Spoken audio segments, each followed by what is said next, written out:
in week number 3 of this series. It's called Zealous. And oh, by the way, I want to encourage you one last thing.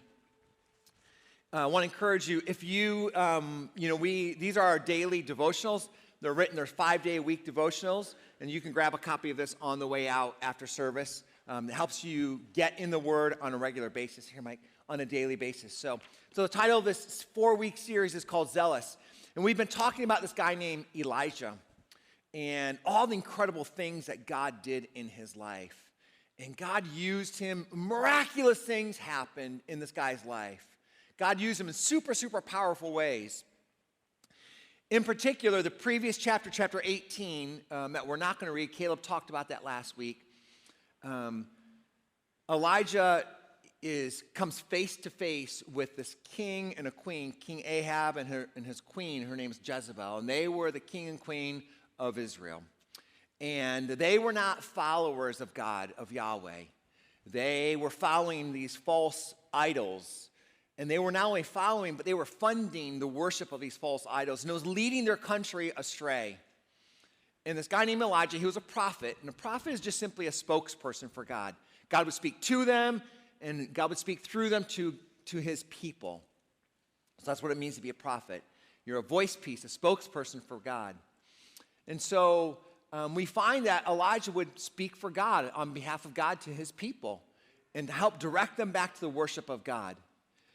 And that happens at times. You know, God speaks to us, and we find out I've not been following God in a particular area of my life, and I've been distracted, whatever, and you know, I haven't surrendered something to him, and I haven't necessarily been following him with all of my heart. And so chapter 18, Elijah has this big confrontation, and there's 850 prophets that don't worship God, and they're leading people astray. And Elijah says, hey, let's see who the real God is. Yahweh, God, the God of Israel, or your idol, your false gods. And so we're going to have a contest, and we're going to see whose God responds. And so Caleb read it last, so I'm not going to take all the time, but so chapter 18, we find the story. You know, he's like, okay, we're going to have a contest, see whose God responds. So they make these altars, and, you know, they call down the prophets, so these false prophets call down their God from the heavens, and nothing happens. You know, of course, because they're false gods. They're not real. And, you know, he's like, why don't you guys shout a little bit louder? Maybe your God is sleeping. Why don't you shout a little bit louder? Maybe he's on the toilet. You know, I mean, that's what, you know, if you go back and read the Hebrew, that's what it literally says. Maybe he's on the toilet, right? He's making fun of them almost, like he's mocking them. And they start cutting themselves, and nothing happens. And he says, okay, my turn. And then they drench this sacrifice with water and all this stuff, and he calls down God, and fire rains down and consumes the sacrifice. And the people were like, oh, God is real. You know, yeah, we need to turn our hearts back to Yahweh, to God, the God of Israel. And then Elijah, one other part of the story that, you know, just happened, Elijah 3 years earlier had told the king and the queen that it's not going to rain for 3 years. And kind of a consequence or disobedience, doing their own thing, God's going to prove himself. So it doesn't rain for 3 years. And all of a sudden there's this confrontation with 850 prophets. And God proves that he's real. And then Elijah says, oh, King Ahab, by the way, it's going to rain. I know it hasn't rained for 3 years, but God has spoken to me, and it's going to rain. And once again, God is proving himself to be real. So, King Ahab, you better get in your chariot, and you better make your way back to the capital, to Jezreel, where your queen is, because if you don't make it back quickly, it's going to get muddy, and your chariot's going to be stuck in mud, and you're going to be in a lot of trouble. So, I think we have Jesse, chapter 18. So the preceding verse to chapter 19, this is what happened. It says, the Lord gave special strength then to Elijah, and he tucked his cloak into his belt, and he ran ahead of Ahab's chariots all the way to the entrance of Jezreel. So I want you to picture with me. Elijah had just had this contest. God proves himself to be real. Elijah had said 3 years earlier it's not going to rain. There was a drought for 3 years. All of a sudden, Elijah says it's going to rain, and it rains. And he runs to this capital, to Jezreel, where Ahab and his queen Jezebel are. And I wonder, well, why did Elijah do that? And I think he thought, oh, God, you just did these incredible, powerful things, and your people are now going to follow you. And Queen Jezebel, who was not following you, and King Ahab, who have not been following you, they're going to turn their hearts over to you. And they're going to say, oh, God, you're real. Like you've showed up and you did something, and I'm going to follow you, God. And so I think that Elijah had this expectation of what was going to happen. And so he goes to have this conversation with King Ahab and Queen Jezebel. Chapter 19, though, tells us the rest of the story. So chapter 19, verse 1 says, when Ahab got home, he told his queen Jezebel everything Elijah had done. He's like, Jezebel, you're not going to believe it. The 850 prophets that we've been paying for, sponsoring, that tell us to worship this other god named Baal. Yeah, Elijah was up on this mountaintop, and they had this big confrontation, and Yahweh, God, Elijah's God, proved to be the real God.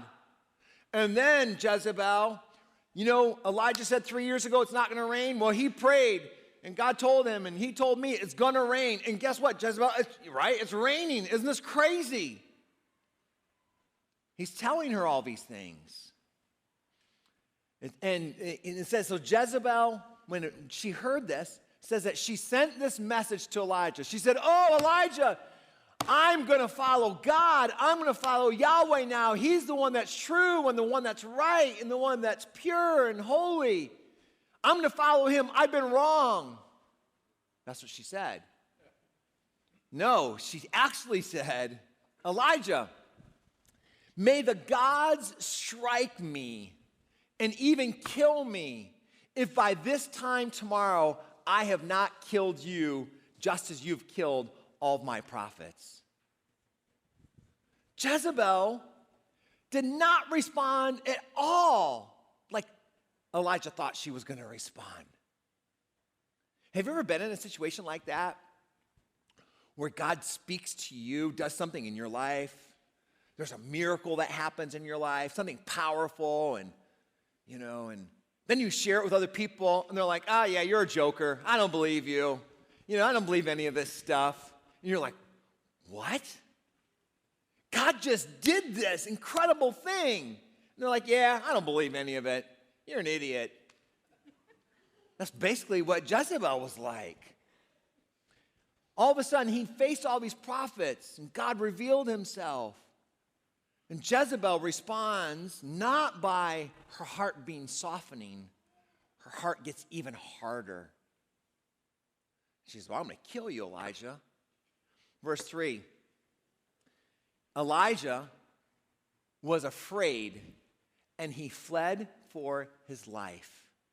He just faced down 850 prophets. But in the face of one woman, he runs. He hides. It says that he's afraid of this one woman. He thought she was going to respond like, oh, I'm going to serve God, but not at all. Her heart got even harder. It says Elijah went to Beersheba, which was a town, scholars tell us, was probably about 100 miles away. So he runs 100 miles because he's afraid of this queen. He runs to Beersheba, a town in Judah, and he left his servant there. And I always thought, God, why did you include that little detail? He left his servant there. What does that mean? Elijah was super discouraged. And at this point, it's like he had a staff, and he's like, I'm done. I'm firing all my staff. I'm quitting the ministry. I'm quitting what I'm doing, and I'm done. I'm checking out. So it says he left his servant. He left his staff. He's like, I'm done. says that he went on alone into the wilderness, traveling all day, and he sat down under a solitary broom tree, and he prayed that he might die. Wow. Elijah was so discouraged that God didn't do what he thought he would do. He was so discouraged because people didn't respond the way that Elijah thought they would respond. I thought about titling this message, Christians Get Depressed Too. Right? Because that's how Elijah was discouraged. You can think of all the D's. He was discouraged. He was depressed. He was like, God, what is going on? He was this great man of courage and faith, and he gets so discouraged. He's like, God, just kill me now. I want to die. And there are probably some of you here in this room that there's probably been a time that you've prayed and said, God, you're not doing what I thought you would do. God, I did all the right things. Elijah did everything right. When God told him to do something, he did it. When God told him to confront people, he did it. He did all the things right that he should do.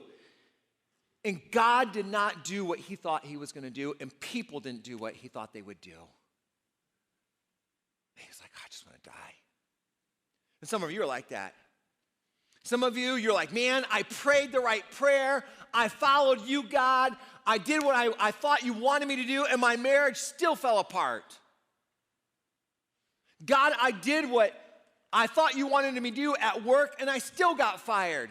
God, I did what I thought that you wanted me to do. I gave the way I thought you wanted me to give, and I'm still not making it, God. I see no hope. I see no end. People are not changing. God, you're not doing what I thought you would do. God, would you just kill me now? Now listen, if you've prayed that prayer, you're in good company. Because there's a lot of people in the Bible who've prayed that prayer. You know, I want you to know, do you realize that Moses prayed and said, God, would you just kill me? Not just Moses or Elijah, but King Solomon prayed that prayer. God, would you just kill me? Jeremiah prayed that prayer. God, would you just kill me? Jonah prayed that prayer and said, God, would you just kill me? Because Christians get depressed too. Christians get discouraged too, overwhelmed. Because God, it's not working out. Life is not happening the way I thought it should happen. But I want you to notice something else about that he prayed that prayer, but Moses, these are great pillars of Judaism, of Christianity. Moses, Elijah, King Solomon, they all prayed that. Jeremiah, they prayed that and said, God, would you just kill me? But all of them realized that they did not have the right to take their own life. They knew, God, you're the one who gives and you're the one who takes away life. And I don't have that right to take my life, even though I want to die. The Apostle Paul, even in the New Testament, he realized and he knew, he said, well, it's way better for me to be in heaven than here on earth. Like, I really would rather be in heaven. So he didn't pray that God would take his life, but he knew life with God would be far better than in this broken world where people are dying of cancer, where marriages are falling apart, where people are disappointing you, when people's hearts are getting hard. But they all knew that they didn't have that right to take their own life. Elijah goes on. He says, God, I've had enough. God, I just cannot stand it any longer. That's why he quit. That's why he checked out and told his servant, hey, you stay here. I'm done. I've had enough, God.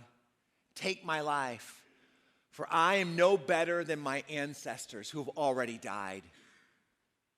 In other words, he's saying, God, I'm done.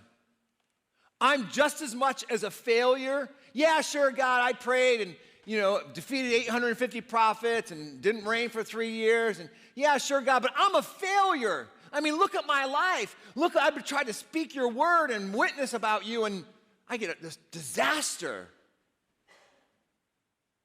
I'm no better than my ancestors. I'm a failure, God. You ever felt like that? You don't need to raise your hand, but right? God, I'm just a failure. I mean, look at me. I'm stuck in my same old mess. I tried to tell people about you, Jesus. Nothing. I tried to save my marriage. Nothing. Fill in the blank. God, I'm so sinful. Just like all of my ancestors. Christians get depressed too, discouraged. And then he laid down and slept under the broom tree. But as he was sleeping, an angel touched him and told him, "Get up and eat." He looked around, and there beside his head was some bread that was baked on hot stones and a jar of water. So he ate and he drank and he went back to sleep. Then the angel came again and touched him again. Said, "Elijah, get up and eat some more, or the journey ahead will be too much for you." So he got up and he ate and he drank the food that was given to him. It gave him enough strength to travel for 40 days and 40 nights to Mount Sinai, the mountain of God. And there he came to a cave where he spent the night. It's interesting in this passage that God is patient with Elijah. Like he's really, really gentle and really, really patient with Elijah. I mean, we're talking, this has been going on for months now, where he's been running on the run and hiding. God doesn't rebuke Elijah and say, "Oh, Elijah, you're an idiot too. Where's your faith, Elijah? Why are you doubting things so much? Just trust me, Elijah." It's like, and most theologians would say, it says that an angel of the Lord touched Elijah and fed him. Most theologians would say that was probably Jesus Christ specifically that was ministering to whatever God was caring for Elijah. It's interesting in this passage that Elijah is depressed and discouraged, and God ministers to him. And he provides for him physically. If you've been following along the last couple of weeks, we've seen how God has provided for Elijah with a widow who made food for him. God has provided miraculously with that widow, and how her food didn't run out when she thought it was going to run out. God provided for Elijah through ravens. And now God provides for Elijah through this angel in a supernatural way. And God, he's always telling us, so always wanting to remind us, like, listen, I've got so much more provisions for you than you can even possibly imagine. I'm going to provide for you. God's patient with Elijah. The Lord said to him, "Elijah, what are you doing here?" Elijah, what are you doing here in this place of discouragement? Elijah, what are you doing here in this place of depression? When God asks a question, he's never asking a question to get an answer from us. Like, he already knows. God is trying to reveal something to you when he asks a question of you. He was trying to reveal something to Elijah. He's like, "Elijah, what are you doing here in this place of discouragement in your life?" God's patient. He's listening to Elijah. And Elijah doesn't say what he's doing. Elijah kind of gives him this reason. He says, "Well, God, man, I've done everything right. I just don't get it, God. I've zealously served you. Like I've been passionate, sold out. I've been all in, Jesus. But the people, man, they've turned their back on you. They've torn down those places of worship. They've mocked them, and they've torn those places down, and they're following all these other things. They've killed every one of your prophets, and I'm the only one left, and now they're trying to kill me too. Later on, we'll learn at the end of this chapter, or end of this section, God says, Elijah, you're not the only one. There's 7,000 other followers of mine. But so often, right, we get in that place of discouragement and depression. And we're like, God, where are all the rest of the Christians? Those people who really know you and want to follow you, because I don't think they're out there. And we lose perspective, right? When we get in that place of discouragement and depression. And we don't think that God's doing what he should be doing. And we don't think that other people are doing what they should be doing. And Elijah, God says, Elijah, what are you doing here? And Elijah doesn't tell him what. He just says why he's there. He doesn't really answer the question. He doesn't say, well, God, you know what? I'm on the run. I'm kind of hiding. I'm kind of running from what you've called me to do because I don't want to do it anymore. I don't want to be faithful and do what you've asked me to do. I just want to hide. I just want to get in my place and be alone and be discouraged. God says, what are you doing in this place of discouragement? Elijah says, God, this is why I'm here. But he doesn't say, God, I don't want to do anything. I want to do nothing, God. You ever been like that? God, I don't want to do anything. Notice in this passage that God deals with Elijah in his depression, his discouragement. He doesn't say to him, well, Elijah, you just need to go out and pray more. Sometimes as Christians, we think the way to handle discouragement and depression is just tell somebody else, just do all these right things, and just go pray more. And we try to spiritualize depression or discouragement. Or sometimes we go the opposite extreme. We say, oh, you're depressed, you're discouraged. Well, just go take a pill. Just go deal with it with a pill. Sometimes as Christians, we're like, well, you know what the real problem is you need counseling. Go talk to Pastor Brad, or better yet, go talk to Randy, because they'll tell you what to do. They'll listen to you. Just go talk to somebody. And in this passage, we see that God deals with Elijah. He deals with him physically. He allows him to rest. He feeds him. He deals with him emotionally.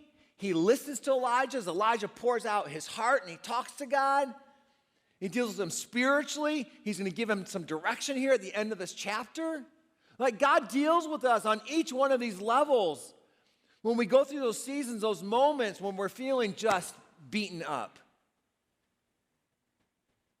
God doesn't just deal with them in one way in particular. He says, Elijah, go out as you're hiding in this cave. Go out and stand before me on the mountain. So this mountain that Elijah went to, it's called Mount Sinai. Some Bible translations say it's called Mount Horeb. It's the same thing, just different translations. And you know why Elijah went there? Because that was the mountain where Moses, one of the other guys who said, God, just kill me now, where Moses went to hear God's voice, where God gave him the 10 Commandments. So Elijah runs that over 300 miles from where he started all the way down to Spot. And he goes to this mountain where Moses had met with God. He went back to something that was familiar. God says to him, Elijah, go out and stand before me on this mountain. And as Elijah stood there, the Lord passed by, and a mighty windstorm hit the mountain. It was such a terrible blast that the rocks were torn loose, but the Lord was not in the wind. After the wind, there was an earthquake, but the Lord was not in the earthquake. And after the earthquake, there was a fire. Like all these dramatic things happen, a wind, an earthquake, and a fire. And sometimes we're like, okay, God, if you don't speak to me in something big and dramatic, then I'm never going to hear your voice. And sometimes, even in our previous chapter, like God rained down, and God sometimes moves in dramatic ways. The previous chapter, God moved in dramatic ways in fire. And people are like, oh, I'm going to follow you, God. But then the next day, they're like, oh, yeah, I'm back to doing my same old thing. Oftentimes, when someone changes their life and begins to follow God just because something dramatic happens, lots of times we don't see long-lasting fruit of that. But it was in the still, small, quiet voice. It says, after the fire, there was the sound of a gentle whisper. Elijah was listening for the voice of God. And when you're in that season of depression and discouragement, you don't have to look for God in the dramatic, and that may happen, but oftentimes it's in the quiet voice of your heart. And Elijah heard that sound, and it said he wrapped his face in his cloak, and he went out and he stood at the entrance of the cave. And God says to him again, Elijah, what are you doing here in this place of discouragement? What are you doing, Elijah? I think Elijah wrapped his face in the cloak because God's presence was just so overwhelming. There have been moments in my life that I can think back to, and maybe you've had that kind of experience or not, I don't know, but I've had moments where I felt God's presence. It wasn't something big and dramatic, but it was just like overwhelming. I think Elijah probably was overwhelmed as he's in that place of discouragement and depression. He's overwhelmed with God's presence. Sometimes it happens to people when they're listening to a song and they feel God speaking to them, revealing himself to them. They hear his voice. Sometimes it might happen all of a sudden you're reading the Bible and boom, it jumps off the page and God's word comes alive. You're like, whoa, you've read it a million times. All of a sudden it speaks to your heart like it's never spoken to your heart before. And God's like, hey, Danielle, I'm trying to speak to you this morning. Sometimes it's like in a conversation with somebody else. And all of a sudden they say something and you're like, oh, this person they would never even begin to know that God was speaking to me through this other person. And it just is almost like overwhelming. I remember one time, I don't know, like 6 years ago, myself and some of the elders, we were out in California for a conference, and I felt like God, there was a guy that was getting ready to leave this conference, and he was a young guy in his early 20s, and I felt like God wanted me to wash this. I didn't know this guy from anybody, and I felt like God wanted me to wash his feet. And I hate feet. I'm not gonna lie. It's just the most disgusting thing in the world. But so I apologize, but it's just hard for me. And God's like, I want you to wash his feet. And I'm like, oh, Lord. And I'm like, well, anyways, I made up all these excuses why I couldn't do it, you know. But I'm like, okay, Lord, I'm going to go into the room, and if there's a sink and a bowl in there, I'll do it, knowing that there's not going to be a sink and a bowl. But, of course, there was a sink and a bowl. And Randy, the guys could tell you, so what am I going to do? And so I did, and I just remember being overwhelmed, like to the point where I'm like, God, please stop, leave me alone. Like, this is just too much. Like, I just couldn't handle it anymore. I mean, literally, it was just, and I think Elijah was probably like that in that moment where he covers his face because it's like, God, I'm so unworthy, and your presence is just too much. He says, Elijah, what are you doing in this place of discouragement? And again, he doesn't confess and say, God, well, I'm running from you. I'm running from what you've called me to do, and I'm hiding. And God, I don't want to do anything. He just, again, verse 14, he says, like, God, I've been really zealous. I've served you on and on. He says the exact same thing all over again. And the Lord replies to him in verse 15. He says, Elijah, I know you don't feel like you're worthwhile. I know you don't think that you're worthy. I know you don't think that I can use you because you think you're a failure. You think because you're depressed and discouraged. You think because people are not doing what you think they should, and I'm not moving the way you think I don't have a plan and I have a purpose for you. But Elijah, you are so wrong. I've got a purpose for you. And part of the way out of this discouraging season, this funk that you're in, is to listen to me and respond to my calling upon your life. I have a purpose for you. The Lord says, Elijah, go back the same way that you came, all 350 miles, and travel to the wilderness of Damascus. And when you arrive there, anoint this king, King Hazael, to be the king of Aram. Then anoint Jehu, grandson of Nimshi, to be king of Israel. And anoint Elisha, who's going to follow up and take your place. He'll replace you as my prophet. And he says, verse 18, he says, Elijah, I know that you think you're the only one, but I've preserved 7,000 others who have never bowed down. Like, Elijah, you're not the only one. I know you're discouraged. I know you're pessimistic. But Elijah, will you trust me again and follow my purpose for your life? So often I want you to know that I think that one of the best ways out of that funk of depression and discouragement is when we say, okay, God, when he says to you, when he says your name, he says, what are you doing here? You say, God, well, I confess, I've just been so discouraged that I've been hiding, I've been running, I don't want to do anything. But now, God, I'm confessing that I'm going to turn my heart back towards you as you reveal yourself to me in your word, as you speak to me in your word, because it was a still small voice. And God, I'm going to return to following whatever it is that you have for me.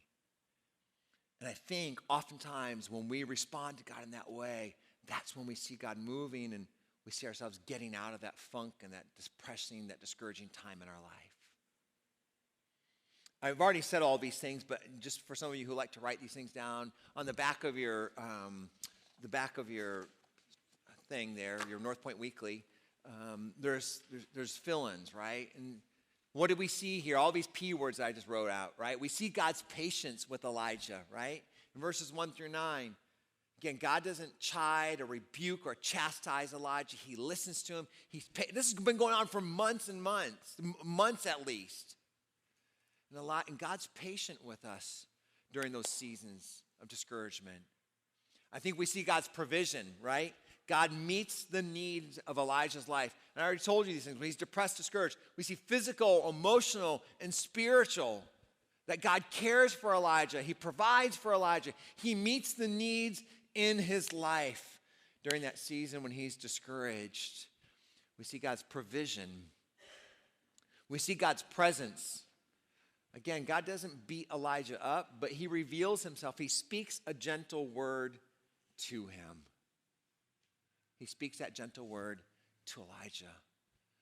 And that's what Elijah was longing for, was God's presence, to know who he really is. And God's revealing himself. And then, of course, we see God's purpose. He says, Elijah, I've got a purpose for you. Will you follow my purpose for your life? There's only one other passage I want to share with you. 1 Corinthians chapter 15. Jesse's the last one. 1 Corinthians chapter 15. The Apostle Paul is speaking. And he says this. He says, brothers and sisters, those of you who are followers of Jesus, this morning, be strong and immovable. Always work enthusiastically for the Lord, for you know that nothing you do for the Lord is ever useless. I'm sure that Elijah felt useless. I'm sure that Elijah felt, and it's crazy, it's shocking. Like, this is like in Christianity, this is like the pillar. Like, whoa, you don't get much higher than Elijah. And he felt useless. He felt like a failure. He got miserable, discouraged, depressed. And the Bible reminds us, listen, when you work for the Lord, Nothing you do is ever useless. And it's a promise. It's a reminder to you this morning that God has a plan, He has a purpose, and you're not a failure. And God will be patient with you this morning as you follow Him.